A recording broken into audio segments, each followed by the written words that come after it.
I don't call myself a scholar because I'm not a scholar of Islam. I am a scholar of Muslim women's empowerment. That's what my PhD was in, but it's through a political and a social lens.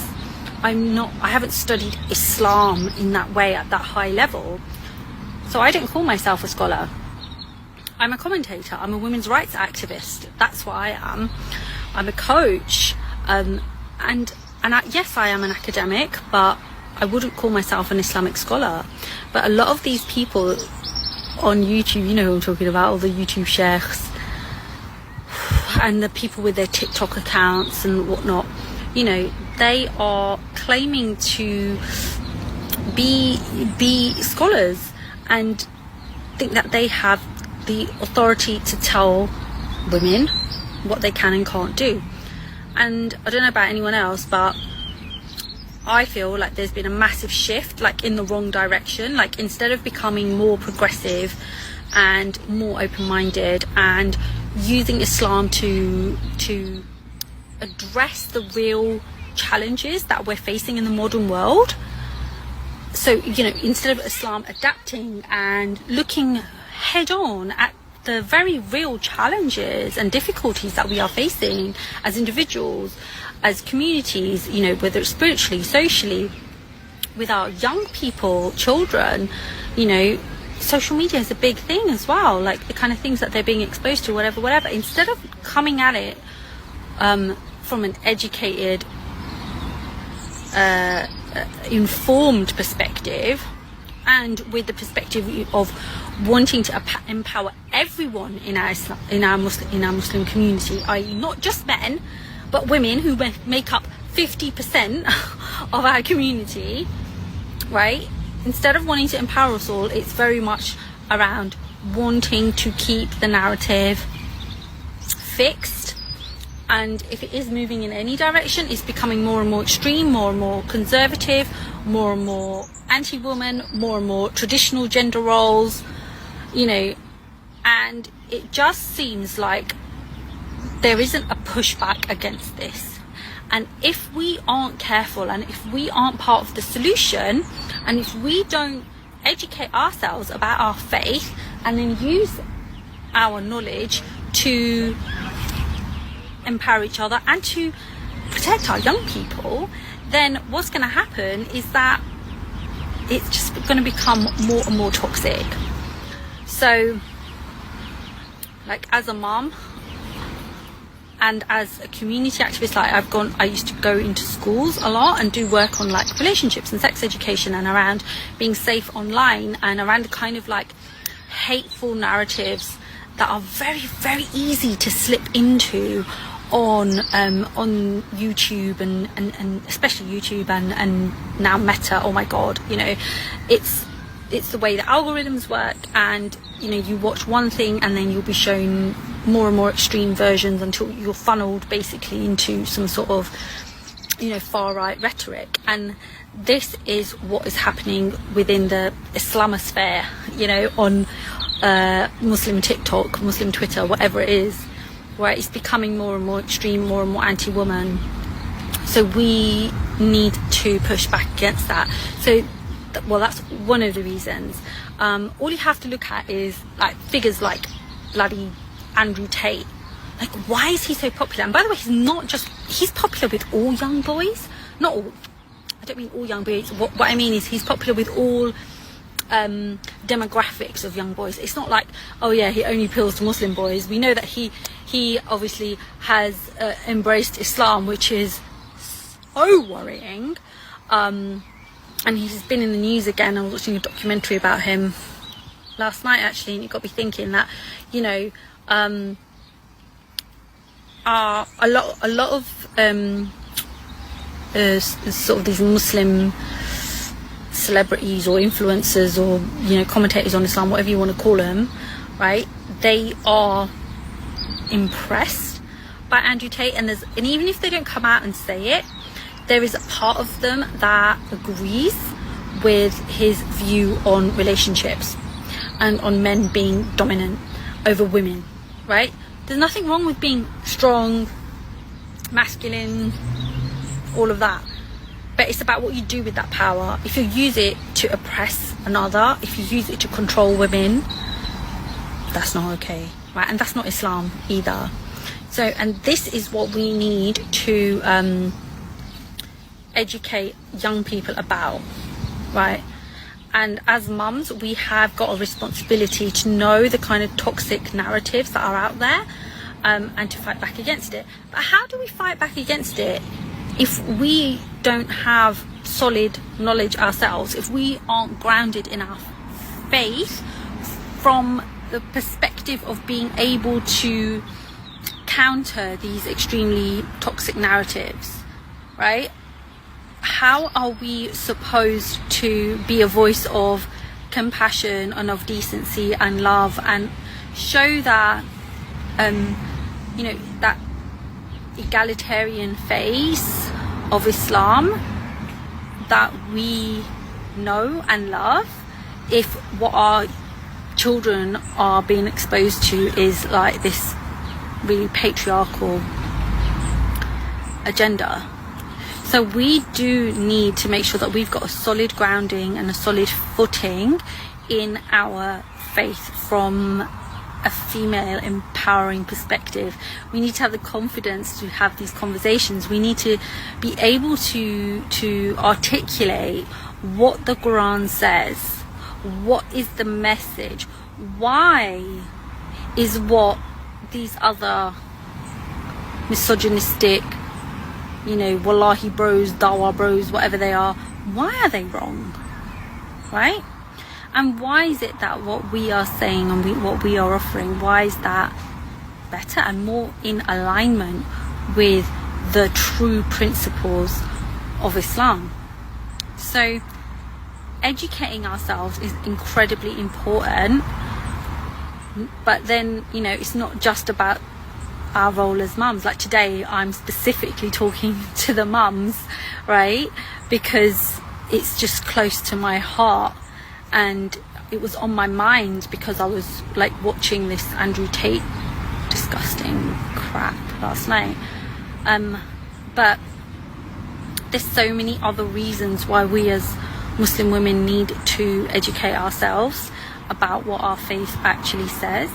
And you know, when you understand that Islam gives us so many more rights than what the dominant narrative would have us believe, oh my god, like it really does change your life. And especially if you combine it with other empowering practices. So in the Rising Sisterhood, we are putting into practice the 5 keys to empowerment. So these are basically the 5 pillars. Oh god, it's when I say pillars, it sounds like I'm saying like the 5 pillars of Islam, not like that, but like the keys to what I call the keys to empowerment. And they are educate, express, embody, elevate, and empower. And educate is the first one. So this is about Islamic feminism. This is about learning about Islam from a female perspective. And there are so many amazing scholars out there that would like rip these arguments, like these wallahi bros and dawa bros, their arguments into shreds, right? But we need to have that knowledge, and we need to be confident enough to express it. Which brings me to my next key, which is express. And that is really about us giving voice to our concerns, our grievances, our complaints. You know how we're always told, oh, you shouldn't complain. It's not about not complaining, right? Sometimes that is used, not sometimes, a lot, that whole don't complain argument is used to silence women, to stop them speaking up about the injustice, about the abuse, about the oppression that is going on in their families, in their marriages, in their communities, in the mosques, wherever it is. Oh, you have to cover each other's sins. Oh, you're not allowed to speak bad about another Muslim. Oh, everything will come out on the Day of Judgment. You don't need to do anything about that now, right? These are all super toxic narratives that are used to hide and to protect abusers. So this pillar, express, this is about giving voice, allowing women to speak their truth, to say, hang on a minute, no, I'm not going to shut up and put up. I'm actually going to call out what's going on. And it's going to happen in a safe place. We have a community, it's going to be amazing, inshallah. We're going to have a community forum, a safe, confidential space where women can openly talk about all the problems that we are silently suffering with. And there is no judgment, there is no haram policing, there is no takfiring, right? And we are going to witness each other, because I guarantee you, if one woman says she's going through something, there'll be 10 others that have been through something similar. And we can support each other, and we can hold each other, hold space for each other, and we can validate each other and our experiences, and we can get power from each other. That's how women get their power. It's from other women. And that is why the patriarchy has tried to separate women from each other for so long, causing division amongst us, creating jealousy and competition and gossip and blah blah blah and all of this rubbish, right? Why do they do that? They keep us away from each other. Oh, if women get together, oh, they're just gossiping. Oh, if women get together, oh, they're witches. Oh, if they get together, oh, they're, you know, mean girls, whatever it is, right? Like, that's just a narrative that is used to make women fearful, right? So we got to smash that up into bits, and we got to realise that, no, actually, we need each other so much. That's why, you know, my organisation has always been called We Rise. It's the we. It's not I rise, it's we rise, because we do it together. I can't do it without you. I can't. I could not have got to this place in my life, alhamdulillah, where I have peace and I have contentment, and I have not just good but amazing relationships, and where I feel healthy and strong and empowered and able just to make decisions that benefit me without having to answer to anyone, without having to feel guilty or fearful or shameful, anything like that, right? That's all God, and I wouldn't have been able to do it without all the incredible women in my life and just like talking about stuff. So there we go, that's express. And then the next one is embody, which is the next pillar. So I didn't explain this in the beginning, but basically if you're in the membership, then what happens is every month, it's a rolling membership, you can join, you can leave, you can dip in and out, you can, you know, access what you need at the time. It's not like a program where you know, if you miss something, you're behind. It's not like that. You can take what you want and leave the rest, basically. And it's super affordable, by the way. Like, I've got an activist background, a community grassroots background, so it's going to be like ridiculously cheap. Like, you won't even notice it go out of your account, basically. What was I saying? Yeah, so embody is the third pillar. So there'll be one class or practice or session or whatever on each of these pillars every month. So you get a minimum of 5 live or recorded events to choose from, plus like workbooks and other things. I'll talk about that later. But yeah, so the embody pillar is all about our wellness, like feminine health and well-being. So making peace with our bodies, understanding the power of our bodies, understanding our cycles and our seasons, our hormones, how to really learn how to love being in a woman's body. What does it mean to be a woman, right? And how important is the physicality of that to us, right? So every month we're going to get experts in to talk to you about various aspects of women's health and well-being, whether that's, you know, menstruation, problems with reproductive problems, which show up for a lot of women. I've got endometriosis myself. It's a killer. But actually the lady who is going to be heading up the embody pillar is Hannah Walton, who's a lovely member of We Rise, and she's been my Mizan therapist for years, and she's amazing, and she knows so much about hormones and women's health and well-being and diet and nutrition and massage and hijama and all these incredible things, tinctures and herbs and loads of stuff. She's very, very knowledgeable. And acupuncture as well.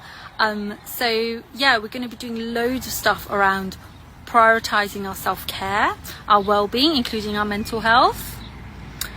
So that is going to be a really, really cool pillar, because that's how we take our power back as well. That is another way that women take their power back, by saying, hang on a minute, I matter. Like, I need to feel good. I need to feel healthy. I need to feel strong, right? My body is not here just to please men, right? Or to serve men, right? Because that's how we are viewed. We are, a lot of the time in our communities, the South Asian community as well especially, you know, we're viewed in terms of like what we can provide, like in terms of our service. Like how many children can you make? How many rotis can you cook? Like, you know, that's what they want to know. But obviously we are actually really worthy, and just in being ourselves without providing any service, and we need to center ourselves in our own lives. And that brings me actually to the fourth pillar, which is actually no, that's the fifth one, empower. I'll do that one last actually. So the next one is elevate, which I love this one. So this is, I mean, I love all of them, but elevate is like the heart and soul of the Rising Sisterhood. It's like where we meet the divine. It's like all we bring together in say, for example, the educate pillar. You know, we're using our minds. This is we have different centers of consciousness, right? So we have the mind, we have the heart, we have the body as well, because consciousness lives in our body. So in educate, we are accessing the center of consciousness, that is our mind. In embody, we are accessing our bodies and our wombs, right? That's also where our consciousness sits as women. And in elevate, we are accessing our hearts, right? So this is about spirituality from a heart-centered perspective. So the amazing, beautiful, wonderful Saima Daya is going to be heading this up, and she is going to be running monthly prayer circles and zikr circles and heart-centered meditations, and connecting with our soul selves, connecting with the divine in a way that is truly connected to the feminine aspects of our faith as well as just the masculine. So it's moving away from this idea of like this masculine God who is there to order and direct and correct and judge us, and actually a loving, benevolent, nurturing, compassionate, feminine face of God. Because as we know, Allah is beyond gender. Allah is masculine and feminine, but the masculine has been so forced down our throats, right, that most of us can only really imagine God as a he, even though we know that God is not a he. We can know that rationally, but do we feel it? Like, can we really, really learn to experience the feminine aspects of God? And when we do, oh my God, it is incredible. It is life-changing. And I found that what it does is that it brings you a sense of peace and safety that is not possible for women when we only see God as male. Because for many of us, men are not safe. The masculine is not a safe place, right? The masculine hasn't protected women. It hasn't, right? It's let us down. So there is a deep, deep psychological disconnect, which, I mean, it's subconscious. It's not like we're thinking about this stuff. But it affects us, and it affects our connection with God if we can only see God as masculine. So Saima is going to be doing more heart-based spirituality, compassion-led, rooted in the